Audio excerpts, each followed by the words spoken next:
미국에서 목회할 때 한국에서 손님들이 자주 오셨어요. 제가 워싱턴 지역에 있다 보니까 많은 손님들이 오시는데 주로 선배 목사님들이에요. 그러면 제가 그분들을 모시고 이제 워싱턴 지역을 제가 안내해요. 그 가운데 제가 꼭 들르는 곳이 하나 있는데 그곳이 링컨 메모리얼이에요. 링컨 대통령 기념관이거든요. 제가 거기에 가서 링컨 대통령에 대해서 설명을 해요. 그분이 어떤 분이었는지, 어떤 훌륭한 일을 했는지. 그런데 한 번은 어떤 한 목사님이요, 저의 이야기를 듣다가 한숨을 쉬시면서 그러세요. 우리 대한민국에는 언제 저런 훌륭한 대통령이 나올까? 아마 그 당시 한국의 정치적 상황에 대한 답답함, 실망감에서 나온 한탄이겠죠. 그때가 마치 우리나라 IMF가 막 시작될 때였거든요. 그 얘기를 듣고 제가 이렇게 얘기했어요. 우리나라도 16번째 대통령까지 가면 그런 사람이 나오지 않을까요? 제가 속으로 그랬어요. 저는 지금도 그렇게 믿고 있어요. 지금 현재 우리 대통령이 대수는 20대 대통령이지만 사람으로 따지면 13번째 대통령이거든요. 우리도 한 3명, 4명 더 나오면 그 가운데 훌륭한 대통령이 나오지 않을까. 저는 분명히 나온다고 믿어요. 그러기 위해서 우리가 조금 더 기다려야 하지 않을까. 장석주 시인이 썼던 대추 한 알이라는 시가 있어요. 저게 저절로 붉어질 리는 없다. 저 안에 태풍 몇 개, 저 안에 천둥 몇 개, 저 안에 벼락 몇 개, 저 안에 변개 몇 개가 들어있어서 붉게 익히는 것일 게다. 저게 혼자서 둥그러질 리는 없다. 저 안에 무설이 내리는 몇 밤, 저 안에 땡볕 두어 달, 저 안에 초승달 몇 날이 들어서서 둥글게 만드는 것일 게다. 여러분, 가을에 익는 빨간 대추 한 알도 이런 깊은 기다림 속에 만들어지는데 사람이야 말할 것도 없지 않아요? 그런데 많은 경우 우리가 잘 기다리질 못해요. 조급해요. 네이슨 밀러라고 하는 분이 책을 썼는데 그 책의 부제가 뭐냐면요, America's 10 Worst President라는 책이에요. 그러니까 미국의 대통령 가운데 최악의 10명의 대통령이라는 책을 썼어요. 그 책에 보면 미국 대통령 중에도 정말 엉터리 같은 대통령이 많아요. 27대 대통령이었던 윌리엄 태프트, 시대착오적이고 유유부단했다. 그 다음에 23대 대통령 벤자민 해리슨 같은 경우는 전혀 국민을 이해하지 않은 냉담한, 국민과 전혀 소통하지 못하는, 심지어 14대 프랭클린 피어스라고 하는 대통령은요, 백악관에서 나오다가 물건을 훔치다가 들키기까지 했던 대통령이에요. 그러니까 미국 대통령이 지금 바이든 대통령까지 46명인데 그 중에 괜찮은 대통령 몇 명 안 되는 거예요. 그러니까 미국의 제일 좋은 대통령과 우리나라의 제일 나쁜 대통령을 비교하니까 괜히 또 우리의 어떤 그 자격지심만 나빠지는 거죠. 자, 우리나라 이제 겨우 13명이에요. 저는 우리나라에 이제 곧 링컨보다도 훌륭한 대통령이 나오리라고 저는 분명히 믿습니다. 다음번, 그 다음번, 그때까지 기다리는 거예요. 하나님께 전 주실 거라고 믿어요. 정 안 되면 하나님께서 우리 서북교회 자녀들 가운데 대통령으로 만드시지 않을까요? 네. 그러므로 소망 중에 기다리세요. 이 기다림이 무언가를 만들어 가잖아요. 오늘 우리가 너무 기다리지 못하니까 이러한 어떤 열매가 우리 가운데 없는 것은 아닐까. 이 기다림, 오늘 본문에도 이 기다림이 나와요. 하나님의 기다리심, 기다려주시는 하나님. 자, 1절 2절을 한번 보세요. 이스라엘 왕 여로보암 제27년 유다 왕 아마시아의 아들 아샤라가 왕이 되니 그가 왕이 될 때에 나이가 16세라. 예루살렘에서 52년간 다스리니라. 그의 어머니의 이름은 여골리아라 예루살렘 사람이더라. 자, 이스라엘, 북이스라엘이 여로보암 2세의 통치 아래 최고의 전성기를 누리고 있을 때 남유다는요, 아샤라라고 하는 사람이 아버지의 뒤를 이어서 16세의 왕이 돼요. 오늘 우리 열왕기서에 보면 아샤라 이렇게 나와요. 아사라 왕 이렇게 나오지만 역대기에서는요, 우시아라는 이름으로 나와요. 동명이인이에요. 여러분에게는 어느 이름이 좀 더 여러분들에게 친근하게 다가오고 익숙한가요? 우시아죠. 우시아. 역대기에선 우시아라고 얘기해요. 근데 왜 우시아라고 바꿨는가? 원래 본명은 아사랴예요. 근데 왜 우시아로 했는가? 그것은 아마도 여러 가지 이유가 있겠지만 성경에 나오는 것을 보면 그때 제사장 이름이 아사랴예요. 그러니까 아마도 좀 구별하기 위해서 우시아라고 하는 이름으로 역대기에서는 사용하지 않았을까? 근데 그를 소개하면서 이 아사라를 소개하면서 예루살렘에서 52년간을 다스렸다. 그러니까 이스라엘 역사상 가장 오랫동안 왕으로 있던 사람이에요. 근데 사실 그 내용을 살펴보면 조금 달라요. 이렇게 아사라의 통치 기간이 긴 이유는 그의 아버지였던 아마샤와 24년간을 공동으로 통치해요. 일종의 섭정이에요. 함께 통치하고요. 이 우시아, 그러니까 아사랴가 통치했던 기간은 사실은 18년이에요. 그리고 나서 그가 교만함으로 악성 피부병에 걸리게 되죠. 성경에서 나병 그렇게 얘기하죠. 그 후부터 그가 죽기까지 10년 동안은 그의 아들 요담이 대신해서 나라를 다스려요. 그러니까 사실은 18년 한 거예요. 그리고 나서 흥미로운 구절이 나와요. 어떤 구절인가 하면 남유다 왕을 소개할 때는 항상 왕의 어머니가 누구인가를 얘기해요. 그리고 출신이 어디인가를 얘기해요. 어머니를 소개하는 거예요. 오늘 본문도 보면 아사랴 왕의 어머니의 이름이 뭐예요? 여골리아. 그리고 여골리아가 어디 출신이에요? 예루살렘 출신이다 이렇게 얘기해요. 왜 그럴까요? 왜 이스라엘 왕들과는 다르게 유다의 왕들은 어머니의 이름을 언급할까요? 아마도 여러 명의 왕비를 두었기 때문에 그 어머니가 누구인지, 왕비 중 어느 왕비가 어머니인지를 밝히기 위해서였을 겁니다. 그 이유는 어머니의 영향력이 크거든요. 어머니의 영향력이 커요. 그래서 이어지는 3절 보세요. 아사랴가 그의 아버지 아마샤의 모든 행위대로 여호와 보시기에 정직히 행하였으나, 그러니까 이 아사랴가 하나님 보시기에 그나마 정직하게 행할 수 있었던 이유를 그 어머니 여골리아의 영향이었다라고 그렇게 암시하고 있는 거예요.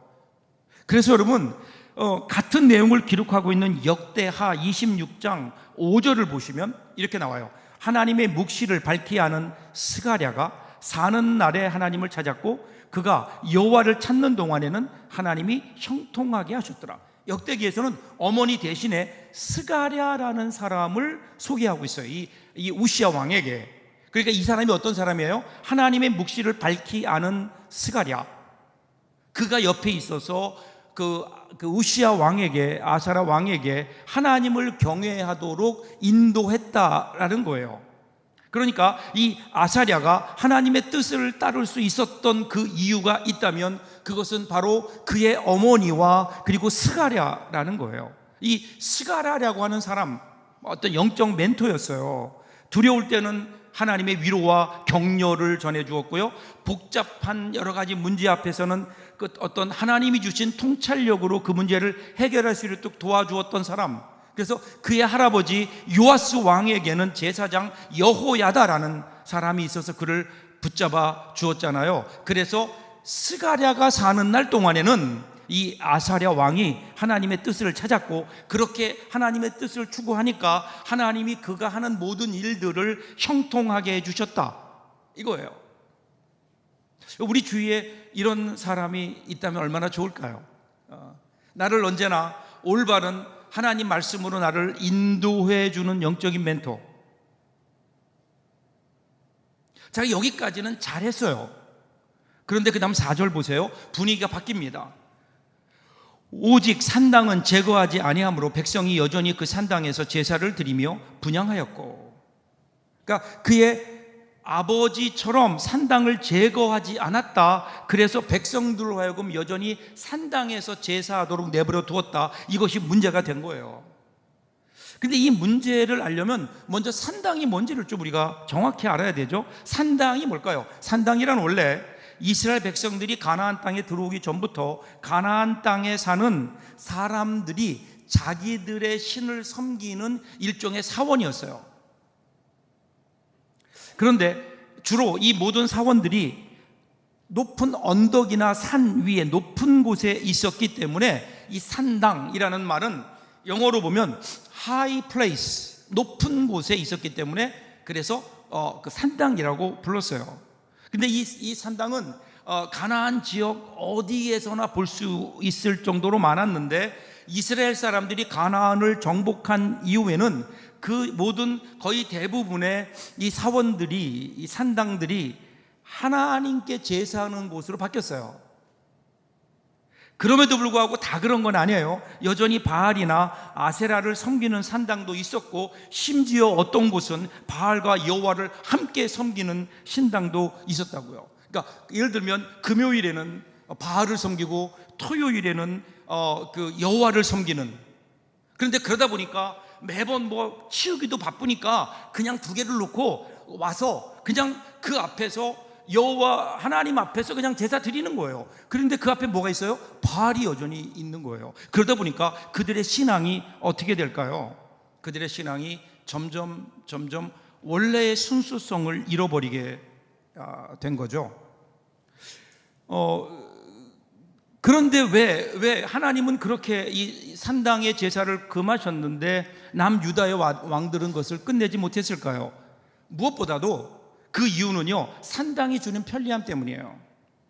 하나님께서 허락하신 예루살렘 성전까지 가려면 여러분 이게 길이 멀잖아요. 시간이 걸리잖아요. 그 당시에 뭐 교통수단도 없던 시절 불편해요. 그런데 지역 산당은 내가 사는 가까운 곳에 있다고요. 그러니까 멀리 가지 않아도 되는 거예요. 그냥 가까운 산당에 가서 제사하면 되지 뭐 멀리까지 꼭 예루살렘 성까지 올라가야 되느냐. 그러면서 아마도 하나님은 어디나 계시는 무소부재하신 하나님인데 그냥 여기에서 내가 제사해도 하나님은 받지 않으실까. 그래서 이 산당에서 제사 드리는 것을 그들이 멈추지 않은 거예요.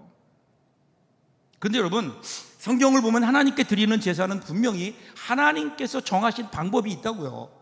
하나님이 정하신 방법, 하나님이 정하신 때, 하나님이 정하신 장소가 있어요. 근데 이것이 사람의 상황과 편리를 따라서 바뀌어져서는 안 되는 거예요. 근데 그것을 바꾼 거예요. 자, 같은 내용을 기록하고 있는 역대하 26장 16절을 보면 좀 더 자세히 나오는데 이렇게 나와요. 그는 우시아 왕이에요. 그가 강성해짐에 그의 마음이 교만하여 악을 행하여 그의 하나님 여호와께 범죄하되 곧 여호와의 성전에 들어가서 향단에 분향하려 한지라. 여기 분향이라는 것은 하나님 앞에 그 향을 태워드리는 거예요. 일종의 제사 같은 거거든요. 제사 절차 중에 하나예요. 근데 율법에 따르면 대제사장이 이 일을 하게 되어 있는 거예요. 오직 아론의 자손들 곧 제사장들만이 이 일을 이 분향을 할 수 있는데, 그런데 이 우시아 왕이 자기가 하려고 했던 거예요. 왜 그랬을까요? 성경은 이것을 교만한 일이라고 얘기해요. 좀 더 구체적으로 살펴보면 이런 거예요. 하나님의 말씀도 그의 눈에 들어오지 않은 거예요. 그러니까 제사장들도 우습게 보인 거예요. 그러니까 어떻게 해요? 그냥 하나님 앞에서조차도 자기가 우선이었어요. 자기가 하면 되는 거예요.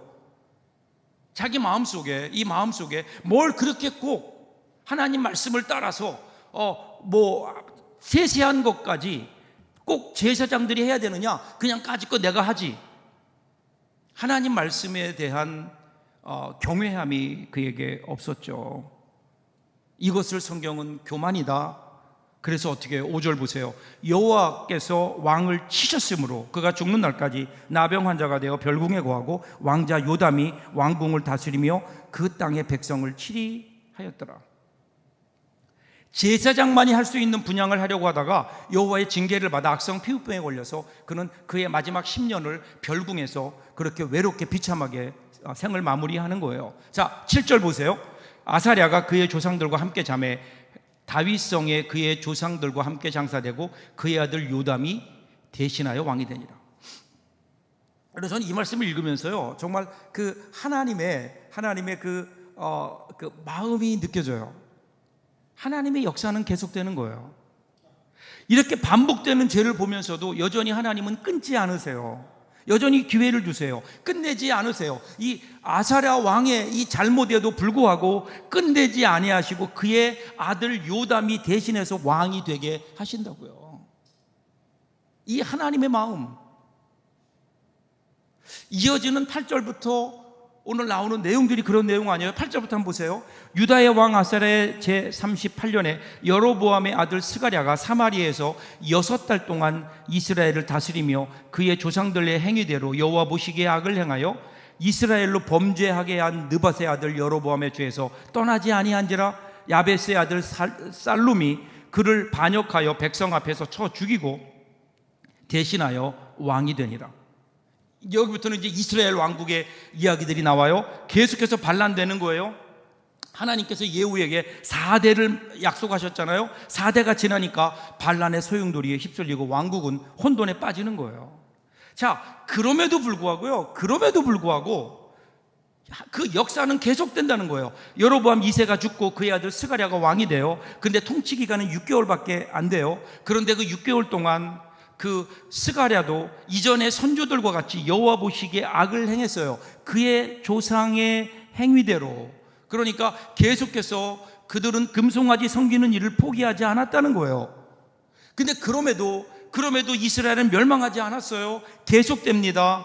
이 정도 되었으면 하나님도 이제 끊으실 만한데, 포기할 만한데, 하나님은 여전히 기다리세요. 다시 새로운 기회를 주시고 새로운 왕을 그들에게 주시면서 이번에는 좀 제대로 해보라고, 죄 짓지 말라고, 이번에는 실패하지 말라고, 이번에는 한번 잘 살아보라고 하나님께서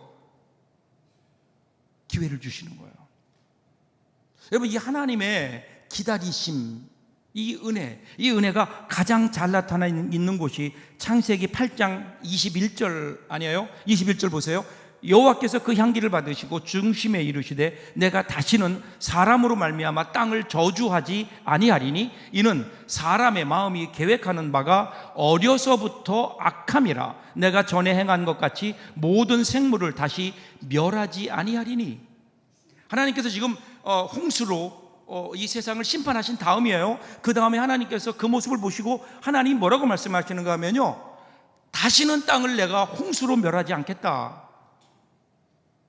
그렇게 약속하세요. 언약을 맺으세요. 그 이유가 뭔지 아세요?